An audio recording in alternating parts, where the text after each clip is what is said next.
బ్రైస్తలాడ్ దేవునికి స్తోత్రం కలుగునుగాక. దేవుని బిడ్డలారా, ఉదయకాల సమయమున మీ అందరికీ నా శుభవందనాలు తెలియజేస్తున్నానండి. ప్రతి ఉదయం దేవుని వాగ్దానంతో మీ ముందుకు వచ్చే కృపను, మీ అందరి కొరకు ప్రార్థించే కృపను దేవుడు మాకు అనుగ్రహిస్తూ ఉన్నారండి. హల్లెలూయా. అంతేకాకుండా దేవుని బిడ్డలారా, ప్రతిదినం దేవుని వాగ్దానంతోనూ ప్రార్థనతోనూ దినమును ప్రారంభించుకునే కృపను దేవుడు అనుగ్రహిస్తూ ఉన్నారండి. అందును బట్టి మనం దేవుణ్ణి స్తుతించాలి. హల్లెలూయా, హల్లెలూయా. దేవుని బిడ్డలారా, మీ అందరి కొరకు మేము ప్రార్థిస్తున్నాం. మా కొరకు, మా పరిచర్య కొరకు, విశ్వాసంతో నడిపింపబడుతున్న మా పరిచర్య అంతటిని దేవుడు మరి ఎక్కువగా దీవించి మమ్మల్ని వాడుకునేటట్లు భారంతో ప్రార్థించాలని ప్రభుపేట తెలియజేస్తూ ఉన్నానండి. హల్లెలూయా. దేవుని బిడ్డలారా, ఉదయకాల సమయమున దేవుడు ఒక చక్కటి వాగ్దానంతో మనందరితో ఆయన మాట్లాడబోతున్నారు. ఆ వాగ్దాన వచనమును మనం చదువుకుందాం. మత్తయి సువార్త 7వ అధ్యాయము 7వ వచనము నేను చదువుతున్నానండి. అడుగుడి మీకు ఇయ్యబడును, అడుగు ప్రతివాడును పొందును అని యేసుక్రీస్తు ప్రభువారు చెప్పిన మాటగా, యేసుక్రీస్తు ప్రభువారు తెలియజేసిన వాగ్దాన మాటగా యొక్క వాక్యమును మనం చూస్తున్నాం. అయితే దేవుని బిడ్డలారా, ఈ మాటను యేసుక్రీస్తు ప్రభువారు ఎక్కడ ఆయన బోధిస్తూ ఉన్నారని దేవుని వాక్యంలో మనం చూసినట్లయితే, ఆయన కొండ మీద ప్రసంగిస్తూ ఉన్నప్పుడు, కొండ మీద ఆయన బోధ చేస్తూ ఉన్నప్పుడు అనేకమైన పరలోక సంబంధమైన విషయములను ఆయన తెలియజేస్తూ, అక్కడ బహు జనసమూహము కూర్చుండి ఆయన బోధ వింటున్నప్పుడు ఆయన తెలియజేసిన మాటగా 7వ వచనమును మనం చూస్తున్నాం. 5వ అధ్యాయము 1వ వచనం నుండి మనం చూసినట్లయితే, ఆయన కొండ ఎక్కి కూర్చుండి ఇలాగ బోధింపసాగినని మనం చూస్తాం. అలాగే 8వ అధ్యాయము 1లో మనం చూసినట్లయితే, ఆయన కొండ మీద నుండి దిగి వచ్చినప్పుడు అని మనం చూస్తున్నాం. దేవుని బిడ్డలారా, అంటే మత్తయి సువార్త 5వ అధ్యాయం 1 నుండి, అంతేకాకుండా మత్తయి సువార్త 8వ అధ్యాయం 1 వచనంకి వచ్చినప్పటికీ ఈ విషయాలన్నీ కూడా యేసుక్రీస్తు ప్రభువారు కొండ మీద ప్రసంగించిన ప్రసంగముగా, కొండ మీద ఆయన చేసిన బోధగా దేవుని వాక్యంలో మనం చూస్తున్నాం. దేవుని బిడ్డలారా, అయితే యేసుక్రీస్తు ప్రభువారు అంటూ ఉన్నారు, అడుగుడి మీకు ఇయ్యబడును, అడుగుడి మీకు ఇయ్యబడును, అడుగు ప్రతి వాడును పొందును. అంటే మీరు నన్ను అడిగినట్లయితే నేను మీకు ఇస్తాను అని చెప్తూ ఆయన అంటున్నారు. దేవుని బిడ్డలారా, చూడండి 9లో మనం చూస్తే, మీలో ఏ మనుషుడైనను తన కుమారుడు తను రొట్టెను అడిగిన ఎడల వానికి రాతినిచ్చునా, చేపను అడిగిన ఎడల పామునిచ్చునా? మీరు చెడ్డవారయ్యి ఉండి మీ పిల్లలకు మంచి ఈవులు నీయ నెరిగి ఉండగా పరలోకమందున్న మీ తండ్రి తన్ను అడుగు వారికి అంతకంటే ఎంతో నిశ్చయముగా మంచి ఈవులనిచ్చును. హల్లెలూయా. మీరు చెడ్డవారయ్యుండి మీ పిల్లలకి మంచి చేయాలని మీరు ఆశపడుతూ ఉంటారు. మీ పిల్లలకి చెడ్డదాన్ని మీరెవ్వరు. అయితే పరలోకమందున్న మీ తండ్రి తన్ను అడుగు వారికి ఆయన ఎంతో నిశ్చయంగా మంచి ఈవుల్ని ఇస్తారు. గనుక మీరు అడగండి, అడిగి నా యొద్ద నుండి మీరు పొందుకోండి అని యేసుక్రీస్తు ప్రభువారు తన బోధలో తెలియజేస్తున్న మాటగా ఒక మాటను మనం చూస్తున్నాం. దేవుని బిడ్డలారా, అయితే ఆయన అడుగుతున్నాం, ప్రార్థిస్తున్నాం.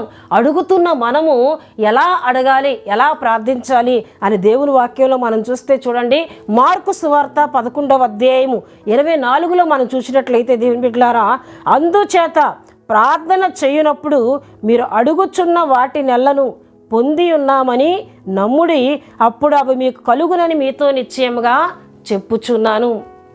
దేవుని యొద్ద ప్రార్థిస్తున్న మనము మన అక్కర్లను, మన ఈవులను అడుగుతున్న మనము ఎలా అడగాలంటండి, అడుగుతున్న వాటిని పొంది ఉన్నామని నమ్మి మనం ప్రార్థన చేయాలి. అంటే విశ్వాసంతో మనం ప్రార్థన చేసినట్లయితే మనం ఏదైతే అడుగుతున్నామో వాటన్నిటినీ మీరు పొందుకొని ఉన్నారని యేసుక్రీస్తు ప్రభువారు తెలియజేస్తున్నట్లు దేవుని బిడ్డలారా, దేవుని వాక్యంలో మనం చూస్తున్నాం. అడుగుచున్న మనము అది ఎటువంటి సమస్య అయినా, అది అసాధ్యమైన సమస్య అయినా, నా దేవుడు శక్తిమంతుడు, నా దేవుడు చేయగలిగిన వాడు, నా దేవునికి ఏది అసాధ్యము కాదని నమ్మకముతో, విశ్వాసంతో మనం అడిగినట్లయితే మనం ఏదైతే అడిగామో దాన్ని మనం పొందుకున్నామని ఇక్కడ యేసుక్రీస్తు ప్రభువారు చెప్తున్నారండి. హల్లెలూయా, హల్లెలూయా. అంతేకాకుండా దేవుని బిడ్డలారా, అడుగుచున్న మనము అడుగుచున్న మనము ఎట్టి ఆత్మీయత కలిగి అడగాలో కూడా యేసుక్రీస్తు ప్రభువారు తెలియజేస్తూ ఉన్నారు. యోహాను సువార్త 15వ అధ్యాయము 7వ వచనములో మనం చూసినట్లయితే చూడండి దేవుని బిడ్డలారా, నా యందు మీరును మీ అందు నా మాటలను నిలిచి ఉండిన ఎడల మీకేది ఇష్టమో అడుగుడి, అది మీకు అనుగ్రహింపబడును అని యేసుక్రీస్తు ప్రభువారు తన శిష్యులతో చెప్తూ ఉన్నారండి. మీరు నన్ను అడుగుతున్నారు, మీకు ఇష్టమైనవి అడుగుతూ ఉన్నారు, అయితే అడుగుచున్న మీరు ఎలా ఉండి అడగాలి అని యేసుక్రీస్తు ప్రభువారు చెప్తున్నారండి.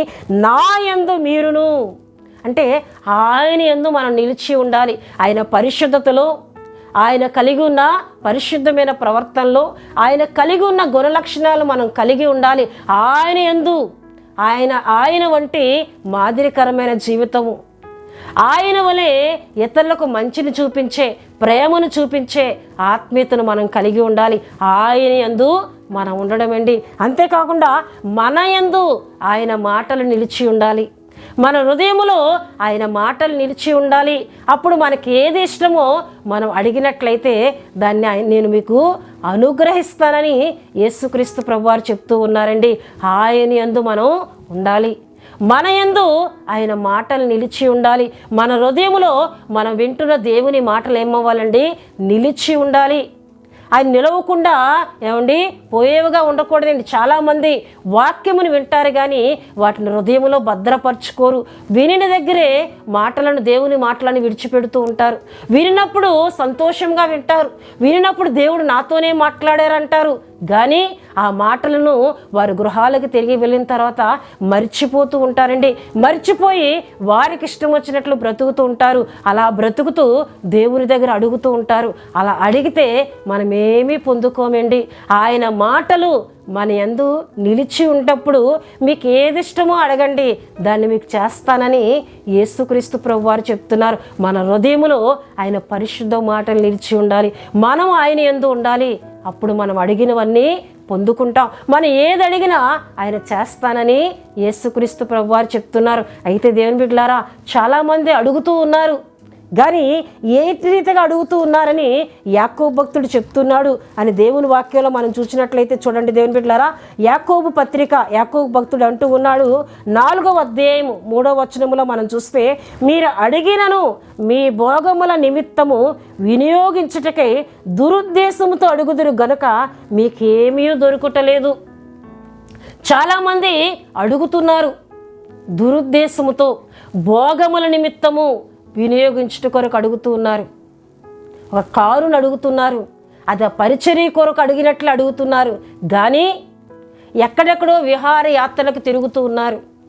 దేవుడిచ్చిన ఆ వాహనమును ఆయన పని కొరకు ఉపయోగించుట కొరకు పైకి అడుగుతున్నట్లు అడుగుతున్నారు. వారి లోపల ఉన్న ఉద్దేశము వారు భోగముల నిమిత్తము ఉపయోగించుకున్నట్టుకు అడుగుతున్నారు. గనుక వారు ఏమీ పొందుకోలేకపోతున్నారండి. దేవుని మహిమార్థమే, దేవుని పని కొరకు మనం ఏదడిగినా ఆయన అనుగ్రహిస్తారండి. కానీ పైకి మాత్రం ప్రభా నీ పని కొరకే, నీ పరిచర్య కొరకే, నీ నామ మహిమార్థము కొరకే అని అడుగుతున్నారు. కానీ వారి లోపల ఉన్న ఆలోచన వేరు.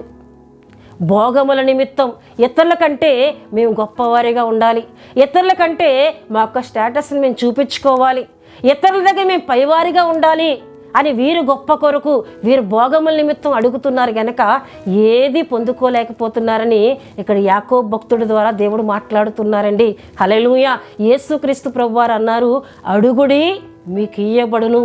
అయితే అడుగుతున్న మనము ఆయన నామ మహిమార్థమే, ఆయన పనుల కొరకు, ఆయన సంతోషపరిచే వాటి కొరకు, ఈ అనేక ఆత్మల రక్షణార్థమై మనం అడిగినట్లయితే మనం ఏది అడిగినా నేను ఇస్తానంటున్నారు ఆయన. హల్లెలూయా. అడుగుడి మీకు ఇయ్యబడును, అడుగు ప్రతి వాడును పొందునని వాగ్దానం చేస్తున్న దేవుడు ఆయన మనకు అనుగ్రహించరండి, ఆయన అనుగ్రహిస్తానంటున్నారు.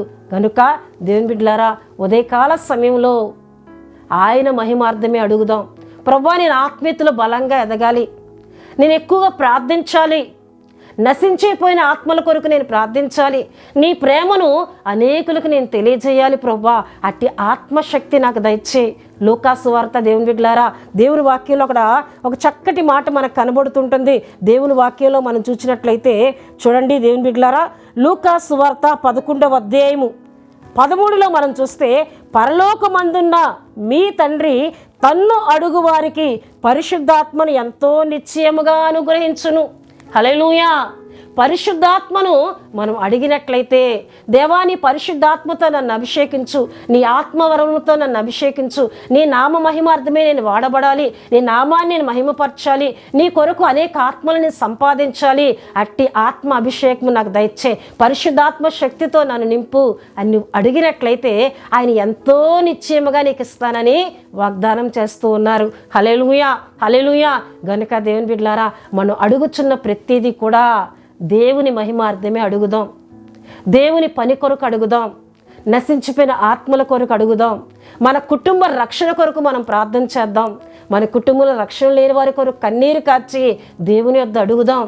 వాటిని మనం పొందుకుందాం. కానీ ఈ లోకములో వేటినో అడిగి ఇతరుల కంటే నేను గొప్పదానిగా, ఇతరుల కంటే నేను గొప్పవాడిగా కనబడాలని భోగముల నిమిత్తం మనం ఎంత ప్రార్థన చేసినా అవి మనం పొందుకోమని దేవుడు మాట్లాడుతున్నారు. కనుక అడుగుడి మీకు ఇవ్వబడునన్నా ఆ మాటను పట్టుకొని దేవుని యొద్ద అడిగి ఆయనిచ్చే ప్రతిఫలమును, ఆయనిచ్చే పరిశుద్ధాత్మ శక్తిని, ఆయనిచ్చే ఆత్మవరములను పొందుకొని ఆయన కొరకు జీవిద్దాం.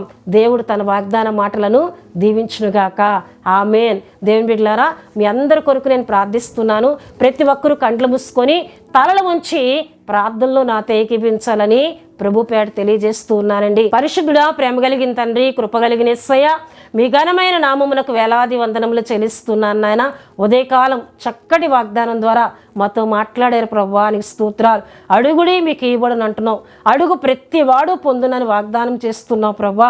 అడుగుచున్న మేము నీ నామ మహిమార్థమే మాకు మేలు కలుగునట్లు మేము అడిగినట్లయితే ప్రభువా, వాటన్నిటిని మీరు మాకు ఇస్తారని వాగ్దానం చేసి మాట్లాడుతున్న పరమ తండ్రి నీకు స్తోత్రాలు చెల్లిస్తున్నాను. ఈ వాగ్దాన మాటలు విన్న బిడ్డలందరూ ప్రభువా, లోకములో ఉన్న వాటిని ఇతరుల కంటే గొప్పవారిగా ఉండాలని అయ్యా దురుద్దేశంతో భోగం నిమిత్తం అడగక నీ నామ మహిమార్థమే అడిగి మీరిచ్చే ప్రతి ఈవులను, మీరిచ్చే ప్రతి నాయనా వరములను పొందుకునే కృపనిమ్మని ప్రార్థిస్తున్నాను. ఈ వాగ్దాన మాటలు విన్నా బిడ్డలందరినీ మీరు దీవించండి అయ్యా. అయా వారి అక్కర్లన్నింటినీ తీర్చమని ప్రార్థిస్తున్నాను. ఎవరైనా బలహీనగా ఉండినట్లయితే మీ గాయపడిన హస్తం ద్వారా ప్రతి ఒక్కరిని తాకండి, స్వస్థపరచండి ప్రభా. ఈ దిన రాకపోకల్లో ప్రతి ఒక్కరికి మీ కాపుదల, మీ కృప, మీ సన్నిధి తోడుగా ఉంచమని, దుష్టుని క్రియలు ఎవ్వరి మీద పనిచేయకుండా వాటన్నిటినీ యేసుక్రీస్తు నామములో లయపరిచి మీ సన్నిధి, మీ కృప, కాపుదల దినమంతా ఉంచమని యేసు నామములో అడుగుచున్నాం తండ్రి. ఆమేన్. యేసు రక్తమే జయం, ప్రభు యేసు రక్తమే జయం, ప్రభు యేసు రక్తం సంపూర్ణమైనది, అపవాది క్రియలకనంత నాశనం కలుగునుగాక. ఆమేన్, ఆమేన్, ఆమేన్. దేవుడు మిమ్ములను, మీ కుటుంబములను బహుగా దీవించునుగాక. ఆమేన్.